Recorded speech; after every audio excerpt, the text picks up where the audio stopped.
Hello everyone, Toofelhoont here, and welcome back. We've got another Total Novice video for you today, and it happens to be Khorne. That's right, and not the corn on the cob kind, but Scar brand. Here's the deal, I don't know much about him. He looks like an absolute beast, just an absolute unit. And I hear his playstyle is pretty different, so it's going to be kind of interesting to see how this goes.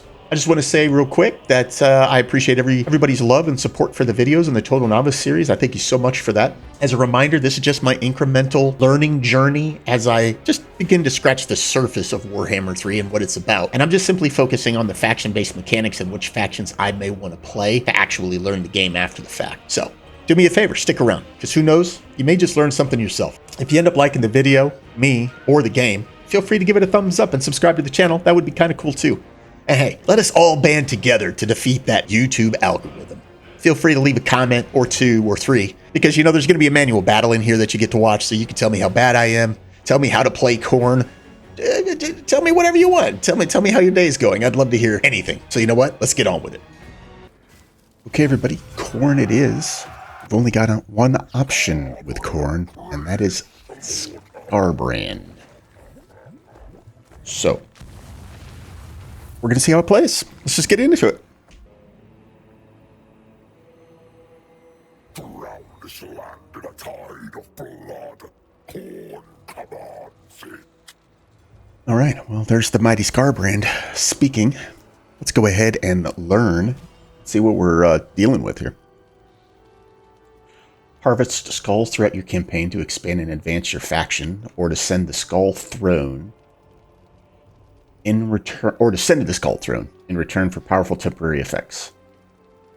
Send your forces into multiple successive battles to progress through bloodletting levels and accumulate bonuses. Okay, so it sounds like we're another aggressive, combative faction here.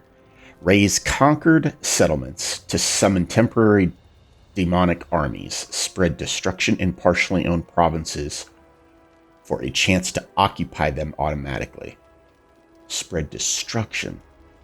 Those that serve Khorne thrive on slaughter and devastation. Over time, Khorne factions will automatically take control of ruined settlements and provinces they partially control. Oh, interesting. Okay. So it sounds like we can maybe raise a settlement, and as long as we have some sort of influence in that province, it will just be overtaken by Khorne. Ensure the spread of Khorne corruption to aid his participation in the great game and unlock manifestations that can greatly benefit your armies. What's this great game? Since the dawn of time, an unseen struggle for supremacy has been fought between the gods of chaos. One of the gods may fleetingly prevail, or two might face off in a feud. But the great game never truly ends. Dun dun dun. Okay. All right, as we always do, we're going to hit the escape key. Looks like there's a little bit more information here for us to read, so I'm going to read and take a pause. You pause and read. Be back in a jiffy. Wow. Okay. Believe it or not, there seems to be quite a bit going on with Khorne. We got to collect skulls. We have to manage our bloodletting, which sounds very similar to the Beastmen. Remember with the Beastmen, we had momentum, or the Bestial Rage, I should say. And the Bestial Rage kind of increased as we kept fighting, right? And that dictated growth and everything like that. Bloodletting sounds similar. Might be a little different, but it sounds similar. What was it called? The drawn to destruction part. This doesn't sound like we raise a settlement and then it gets taken over. But instead, say we can take a capital in a province and maybe a second settlement in that province. It sounds like because we have that much influence, we have a greater chance of simply just taking over the minor settlement without fighting it. So there's that. Then there's these feuds that are happening with ascendancy and all of that stuff, which we may not be able to actually play the game to experience enough. So, all right, so that's currently where we're at with Khorne. What I know, what you know, though I guess you probably know more. Here's what I've heard. I've heard Khorne's auto-resolve is not very good or strong. And so you end up having to fight a lot of manual battles early. But, well, we'll put that to the test, I suppose. All right, let's see. We've got some other buttons. First of all, they said that there was the Skull Throne is up top. Okay, so for 2,000 skulls, we can activate this And we'd get some construction time buff, campaign movement range, income post battle loot buff, army ability summoned from beyond. Summons a unit of bloodletters. Okay. Blood hosts, +2 units on creation. All right. Okay. Let's go down here. Let's see. Unholy manifestations. Call upon Khorne to rain havoc upon targeted individuals. Target army belonging to you, not garrison. The Eternal War. Summons a small hostile army that will attack the target army immediately. So what they were talking about on this is you basically can use this. So let's say you don't have a fight anywhere close by. You can actually summon your own demonic fight, it sounds like. Or at least a hostile army. I don't know what the units would be. And you can fight it instead to keep your bloodletting up. So that seems interesting. All right, let's get our tech. Okay, so I love that so the tech is much more accessible than the Beastman, right? If you remember, the Beastman's tech was locked behind kind of completing certain tasks, if you will.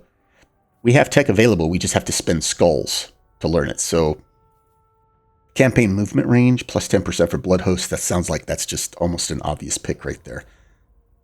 Income from post-battle loot. We will be doing a lot of fighting, and our money is going to come from raising settlements. Probably mainly it will come from raising settlements, it sounds like. Income from raiding, +50%. So maybe Khorne wants to move around a lot in raiding stance.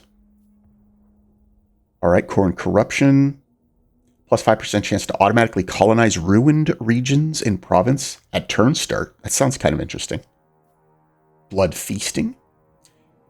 Blood feaster's banner to your faction. Passive ability strength from flesh. Oh wow, that's a regeneration for a unit. I'm guessing for a specific unit. Okay, spell resistance. Upkeep for Chaos Warriors, Chosen Chaos Knights of Khorne, and armor for Marauders. Skulls for the Skull Throne, skulls per turn. Might extend diplomatic relations with all factions. Yeah. My understanding is Khorne doesn't care about diplomacy. Here's my understanding. I'm just going to get this out of the way right now. And you guys, please let me know in the comments if I'm wrong. My understanding is Khorne doesn't really care about diplomacy. And Khorne doesn't really care about colonizing. Like, I could see maybe occupying a capital.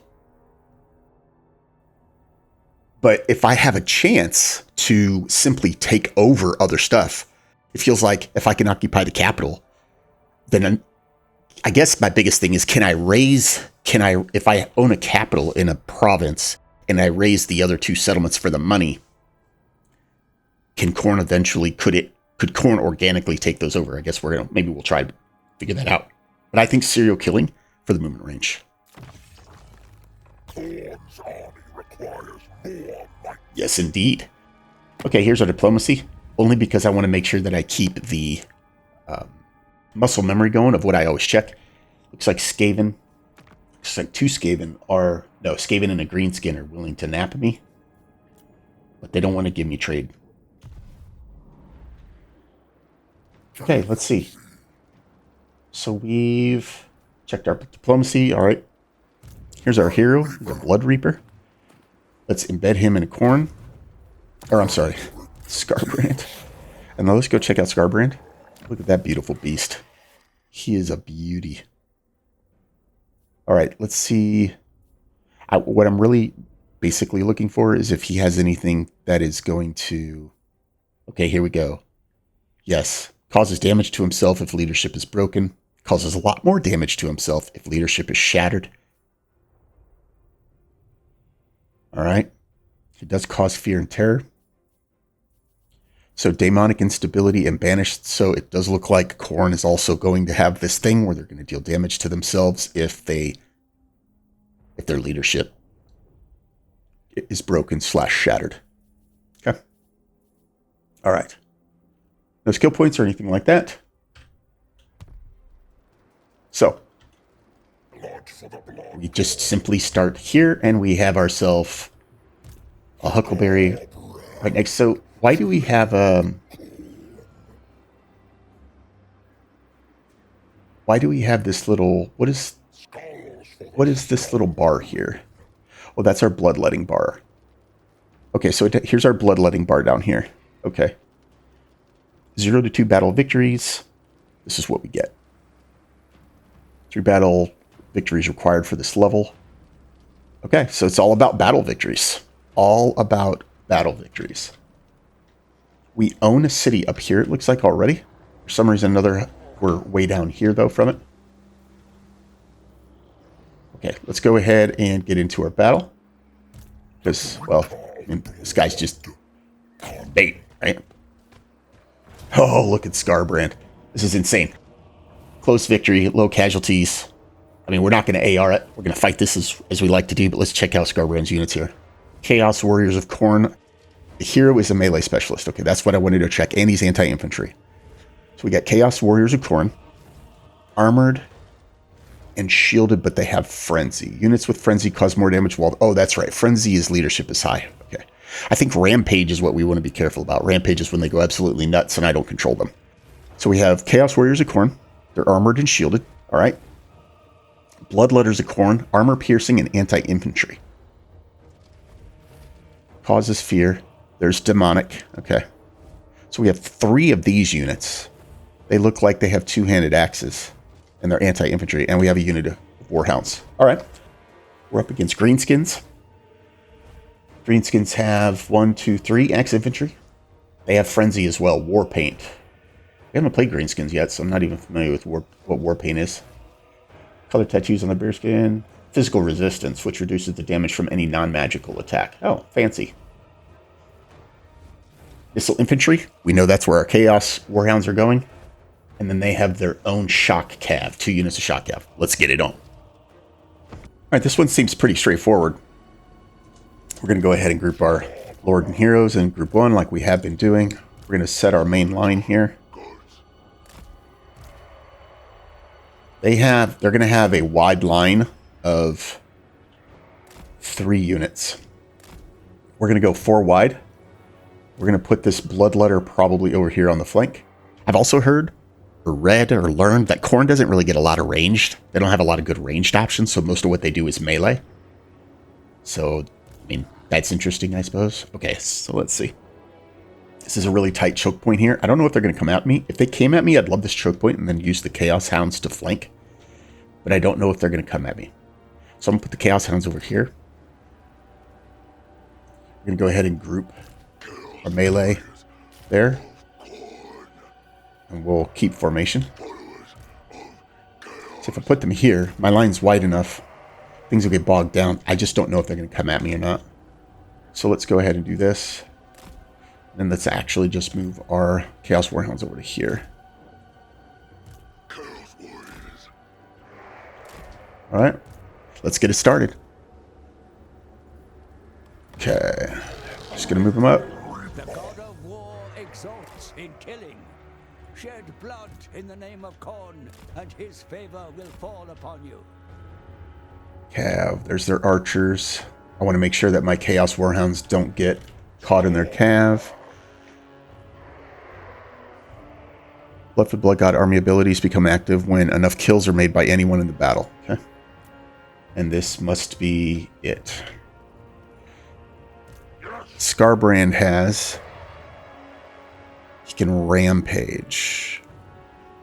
Rampaging unit is uncontrolled. Oh, okay, that's right. He actually can give rampage to a unit. He can give rampage to a unit, which would be interesting. They become uncontrollable.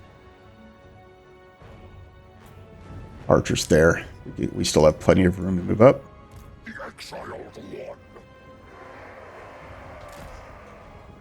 I'm using spacebar to check where my guys are going to stop versus where their range starts. I could probably honestly use Scarbrand.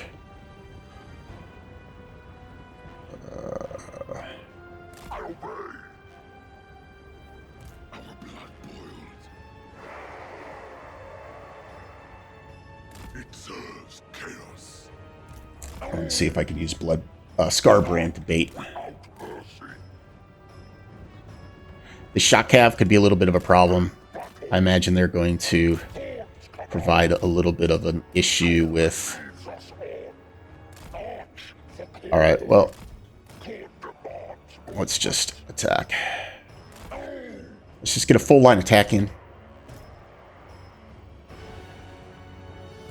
I think we'll have Scarbrand go straight for their leader. Slaves to darkness. Yes, darkness. Oh my gosh, Scarbrand just did crazy damage to him right out of the gate. I think they're all going to collapse on Scarbrand. Send that hero into there.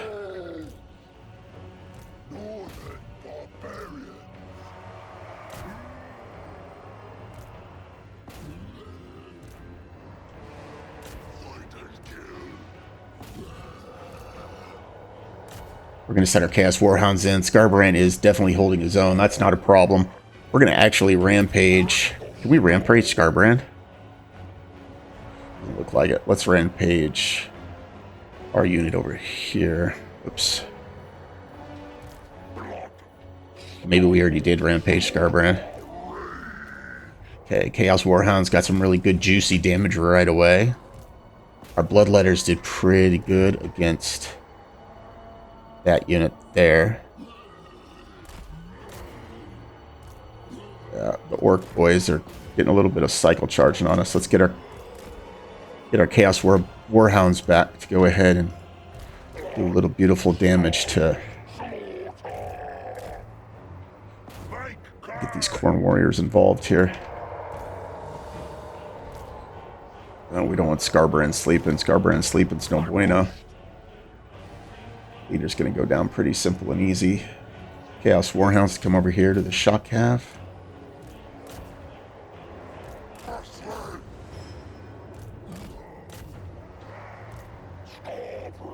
I don't know if we get more skulls for the amount of enemies we kill or whatnot. You know, like kind of like the Beastmen. Beastmen counts. They got a higher count of dread, right? So I don't know if that's the case here.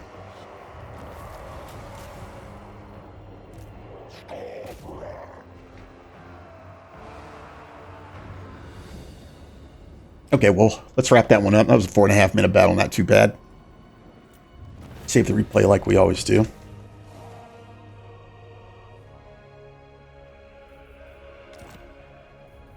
Okay, let's see how we did. Honestly, I thought that went pretty well. Thought we did pretty good. Alright, so we got skulls gained. Got some loot. Alright, skulls, we can get bonus skulls. We can get army replenishment. We can get money. So the question is, I mean, it would seem like getting replenishment isn't a bad thing if we're going to need to keep stacking, right? If we keep stacking battles. So let's go ahead and get replenishment. We have a settlement right over there. It looks like we probably can reach. Our bloodletting has gone up.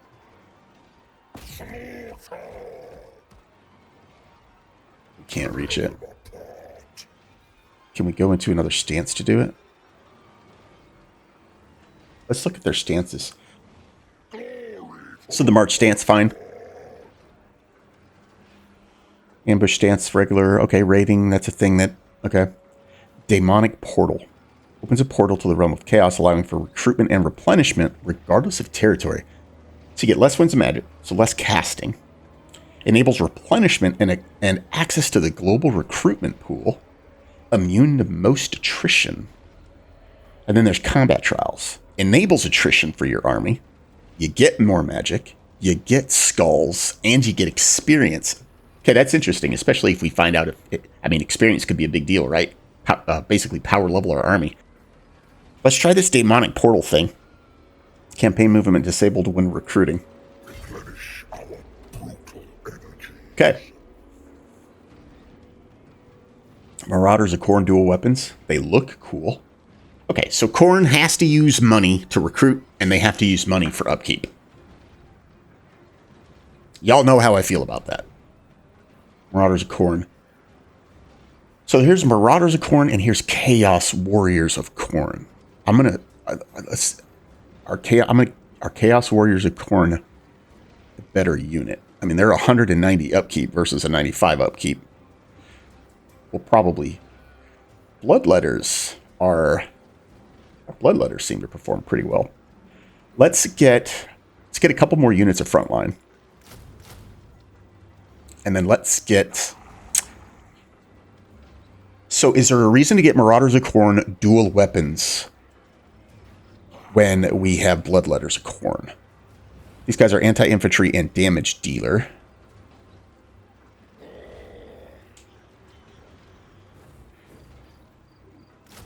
Pin that so I can... It has a strong emphasis on dealing damage if fighting. Make sure to take it out before... Okay, so... And these guys have armor-piercing anti-infantry. So these are damage dealer. Yeah, let's get one. Why not? Let's get one. Let's get one. Okay. Alright, so... We were kind of... It seemed like we were out of movement anyway.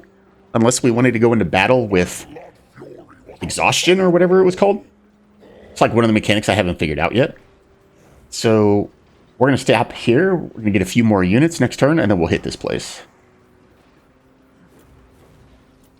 I guess that'll give us a chance to see what happens to the bloodletting. How that hurts. 2 turns until decay from inactivity. I see. Okay. All right. Well, we'll be attacking that this next turn. Let's go ahead and level up.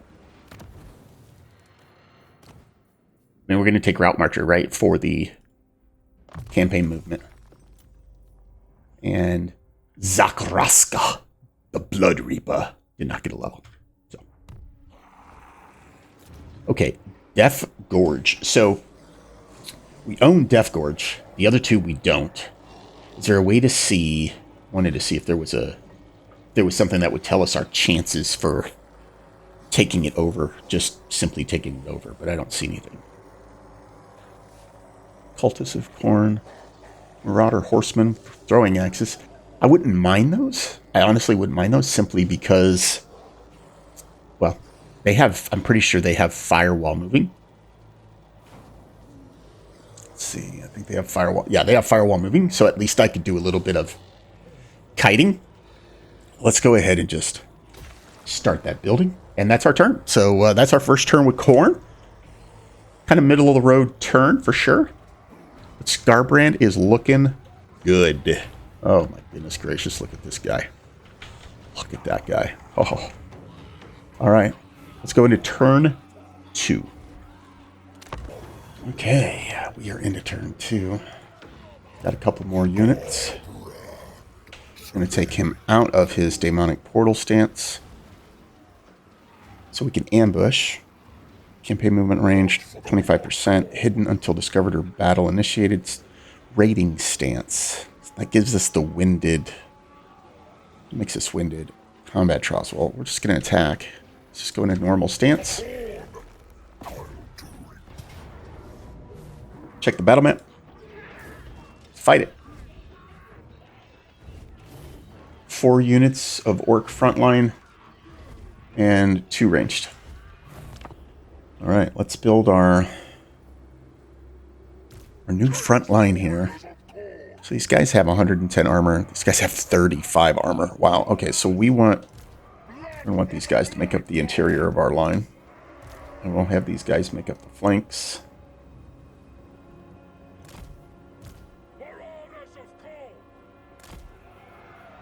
We've got our dual weapon Marauders of Khorne. I don't want them to necessarily be directly engaged. What I want them to do is be a flanking force. I don't want them to have to tank their own. I want them to flank, and we'll put a unit of Bloodletters over here to flank. I mean, that's what we tell ourselves. We're going to go ahead and group these. Group all of these, and we're going to lock it so the formation stays. We're going to group our Chaos Warhound. These guys all up here. Let's move one here. Chaos Warhounds are chilling out over here. They got a range on their left and a range on their right. Okay. Easy peasy lemon squeezy. Let's roll.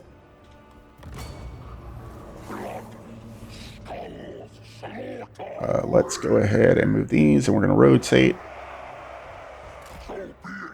We'll get them positioned, aimed that way, and then we'll actually give them just simply an attack command. And because my group 2, because my battle line is grouped here, when I give them an attack command, they're simply going to attack in formation. So they won't all move to the exact point that I clicked. They're going to attack in a straight formation type of line, and I'll show you what I mean. It feels like a game changer. From a micromanagement perspective, or from a management perspective, feels like a solid game changer. Just speeding this up a little bit, letting them get themselves set. Okay. So, because group 2 is locked, if I were to right-click somewhere on the map, and they were not locked, if group 2 was not locked, and I right-click on them somewhere on the map, then what would happen is, you'd see all of these arrows pointing to the exact place I clicked. But instead, you notice that the arrows are pointing in straight lines. It's because I have them locked, which allows them to keep formation as they move. Basically, I can give them an attack command. So watch this. If I right-click on these savage orcs, that's right, their attack command, they stay in formation. They're staying in formation. We're going to go ahead and let's go ahead and have this hero hit this unit. We'll have Scarbrand hit this unit. And our Warhounds are just waiting to be able to... We're going to go ahead and we're going to see if we can get a quick charge on these archers over here. These bloodletters, their entire job is going to be them. Push them there. I'm going to set them on their own actual units now. This tree's a little bit of a problem. I don't have to be doing this, like, individual type of attacks, but I kind of have the time right now. Alright, I'm going to have the Chaos Warhounds go in. They didn't get as much damage as they did the first time, but they're taking a good amount of damage because that leader unit was there to help support them. Okay, let's cycle charge them over into these archers here. Right. Scarbrand's doing his thing. We're going to rampage this unit over here. Or maybe it's only... Well, maybe the rampage is just for him. Maybe it's actually just for Scarbrand. Maybe I misunderstand that. Alright. I'm going to bounce these Chaos Warhounds. Actually, let's have them curl around. Alright. I'm going to back these dual-wielding Marauders out so that we can bring a flank around. Chaos Warhounds into these archers.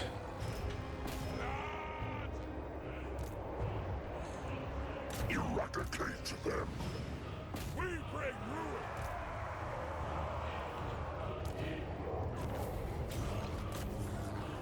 That's another victory.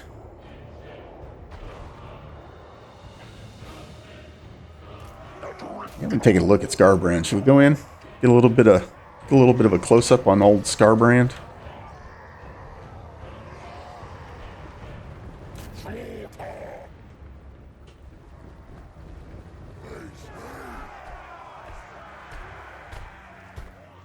Come on, Scarbrand. Look at that big dog. Alright, well, we'll spare you guys the fun there. Oh. He's going to catch up. Oh, nice. Alright. That's what we wanted to see. Alright, let's end battle.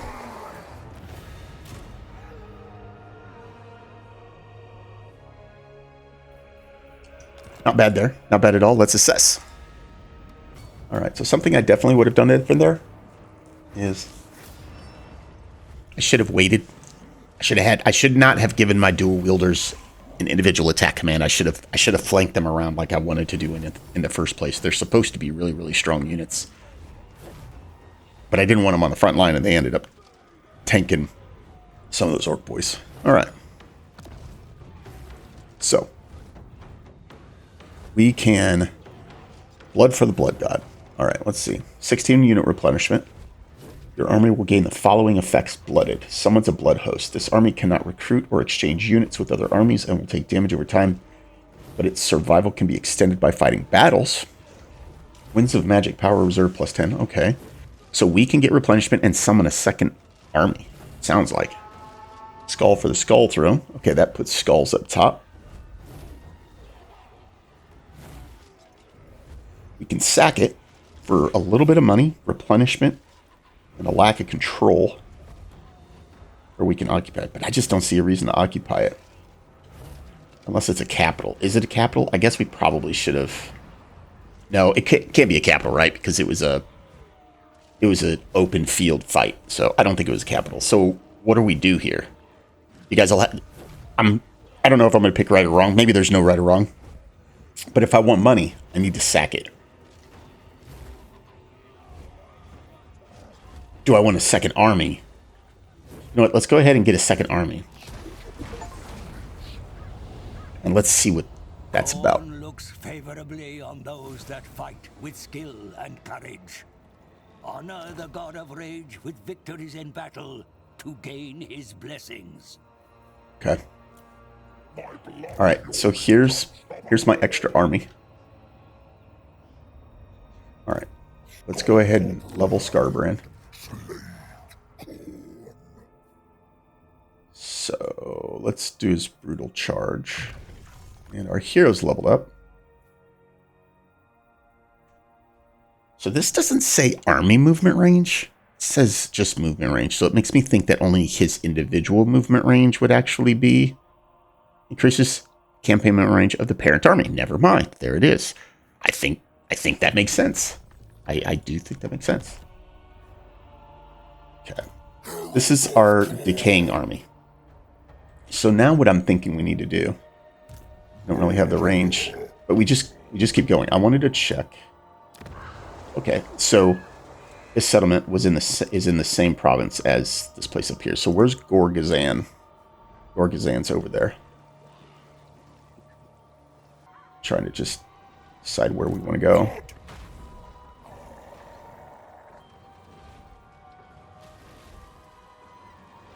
So we're at minus money, so that means we need to get money. We have 2 armies to do this with.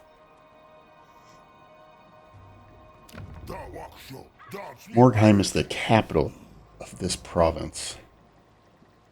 So maybe we head north. Because they're the closest. So let's head north with Scarbrand. He can't move yet because he just came in. Fine. Scarbrand can't recruit because we're not in Daemonic Portal stance. If we wanted to go into Daemonic Portal stance, we could recruit.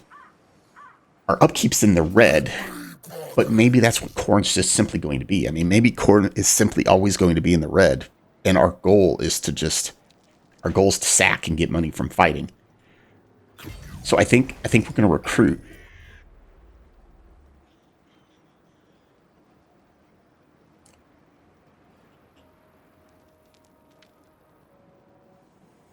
Trying to decide if we get 2 more. We can recruit 3 units. Do we get 2 more of these? Let's get 2 more of these and 1 more of these here. Okay. We're plenty broke now. Okay. That's the end of turn 2. Let's go into turn 3. Your treasury is running dry, my lord. Soon you will be out of coin. Take action now to mitigate the threat of bankruptcy. Bankruptcy. A faction will feel the effects of bankruptcy should it run out of money. Makes sense. Control will suffer greatly and unpaid troops will desert their armies. That's not good. Bankruptcy threatens restore positive income by disbanding units, establishing trade, raiding enemy territory, or sacking captured enemy settlements. Okay. So, guys are taking attrition, which we knew they were going to take attrition because that's the thing to do. My thing is, we're gonna try to move them. I want to try to move them up here because I think Scarbrand might be able to get to this guy.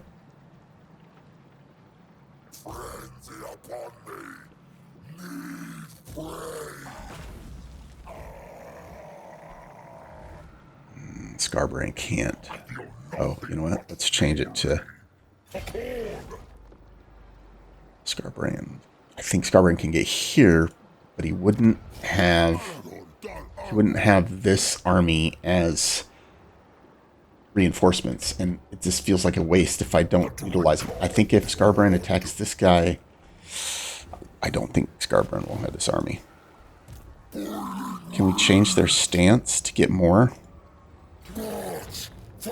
Like, I don't care if these guys are exhausted because they're just a reinforcing army to me. Get close enough. We can't get close enough to fight. If I march, vigor in battle tired. So that it sounds like that's a bad thing, right? Sounds like that's a bad thing. So I don't know if we necessarily want to take that risk. But we're going to be broke next turn. Unless this guy comes to fight us, which I'm going to guess he's going to run. So either we go to fight this guy in march stance and go in tired. Let's do it. Can't attack either for some reason or another.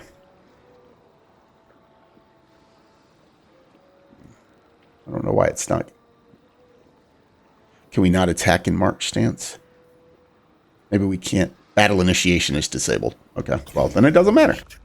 So we're going to go into the next turn. And we gotta level somebody up. Zakraska.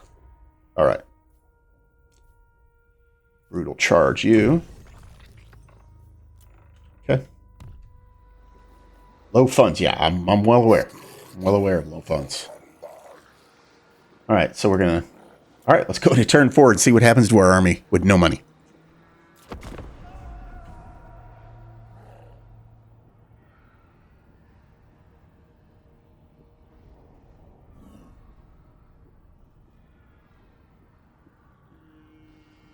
All right, they came out to fight us.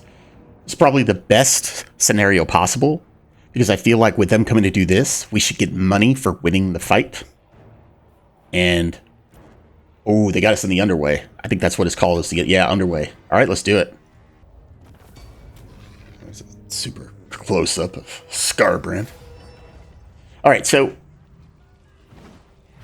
our biggest injury or damage came from that left flank Marauder Khorne unit that got hit by their orc boys. I could have done a better job of making sure, I suppose, that didn't happen, but at the end of the day, those orc boys were going to charge somebody. I mean, they were. But reinforcing them with the dual wielders seemed to work really, really well. In this case, I didn't seem to have a whole lot of room to flank my anti-infantry units, so I just kept them in the back line. And then when they attacked, my front line took the initial engagement, and then that let the anti-infantry back line the opportunity to move through them and start to deal damage with hopefully not a lot of damage falling to them. So that was kind of my thought or plan, and it looked like it worked somewhat. Okay, so we can get more skulls. We can replenish our army, which our army is actually looking really good, or we can get some more money. You know what we're going to do? We're going to get more money. Okay. Use the Eternal War Unholy Manifestation to spawn a hostile force. Okay. Well, let's do that while we have this spare army. Oh, interesting. So I have to choose. Well, it's definitely going to be Scarbrand. But let's level Scarbrand first. Let's level the big boy. Let's level the big boy. Maim. +4 melee attack. +3% weapon strength. Kill. +4 melee defense. +3% weapon strength. +4 leadership. More weapon strength. Weapon strength. Physical resistance. I love that weapon strength is everywhere. Let's do the physical resistance and weapon strength. Okay. All right. Now, let's call in. Oh, no. Okay, it was Scarborough. Okay. So, Unholy Manifestation performed. Khorne is attacking exiles of Khorne because, you know, we're exiles after all. It's a small fight. We're going to fight this real quick. Okay. Pretty easy peasy lemon squeezy there. Wow. But my Blood Reaper hero, I didn't think he took that much damage. I really didn't. Alright. Letting has gotten into there. Yeah, see, he took a beating, and I don't know why. I didn't think he... Honestly, I didn't think he took that much of a beating. So we still haven't been able to use our... This army. Let's... So can this guy... Maybe this guy can't attack. Alright, so we're going to attack with Scarbrand. We'll declare war, that's fine. We're Scarbrand. We don't care. There we go. There we go. Let's go ahead and see. Wow, they've got a... Okay. Close victory, medium casualties. Oh yeah, we'll just auto-resolve this. Boom. Okay. Alright. 1,600 money. 462 skulls. Some experience. Okay. Sunken Khorne. If we sack it, we get money and replenishment. We need to better understand what we need skulls for. Any kills in battle will supply you with skulls and can be collected from skull piles dropped by other factions in corrupted provinces. Consume them when occupying settlements and technology. Oh, I see. You need skulls for tech and to occupy. Let's sack this.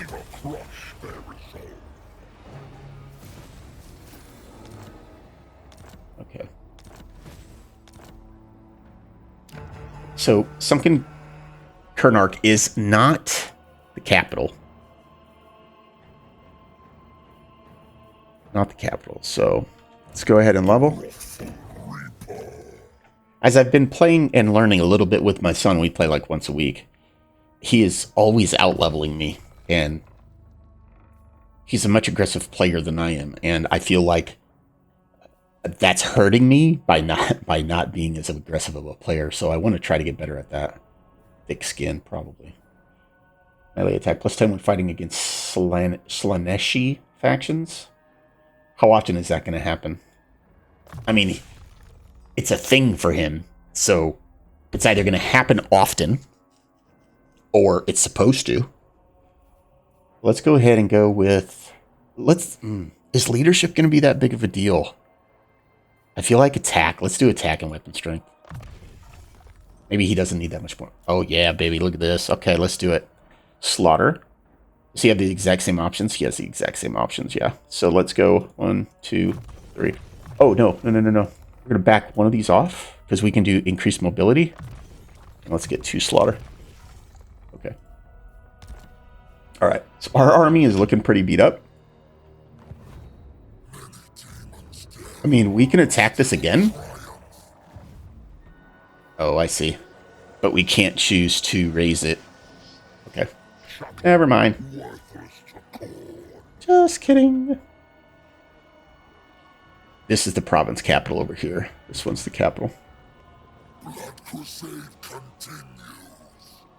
I got 2 more turns with them. So how much more movement y'all have? I don't know if they're going to have enough movement to really help me next turn. Alright. Can I drop him into... Enables replenishment and access. Yeah, so we're going to... There's not much more movement he can do, so we're going to do this so we can get replenishment. Okay, so we could recruit some Marauder Horsemen of Khorne. I think we're going to. Let's recruit 2 units.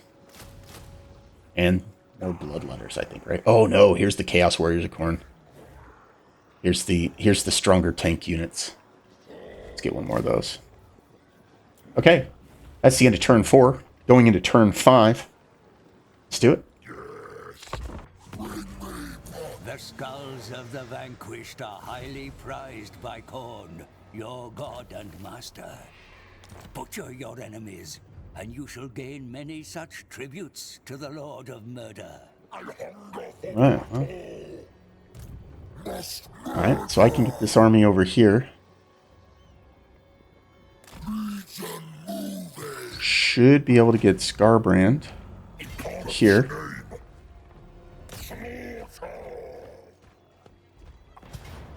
Pyrrhic victory.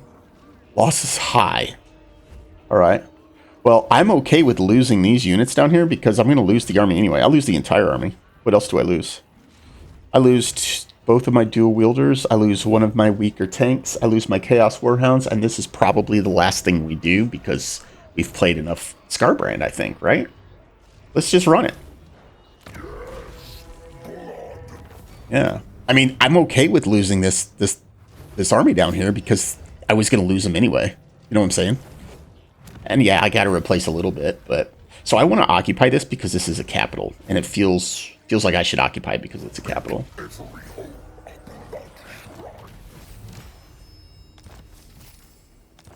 The blood god esteems slaughter above all things, and there is no more fitting tribute to his rage than the skulls of those killed in battle. Send your offering to augment his throne, and his favor will fall upon you.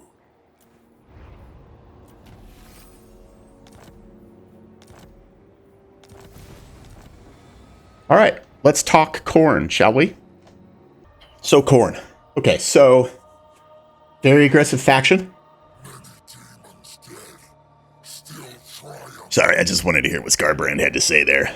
You know, wanted to give him his voice. Let his voice be heard. Okay, so very aggressive faction. Didn't get a chance to see like any settlements get organically taken over by Khorne.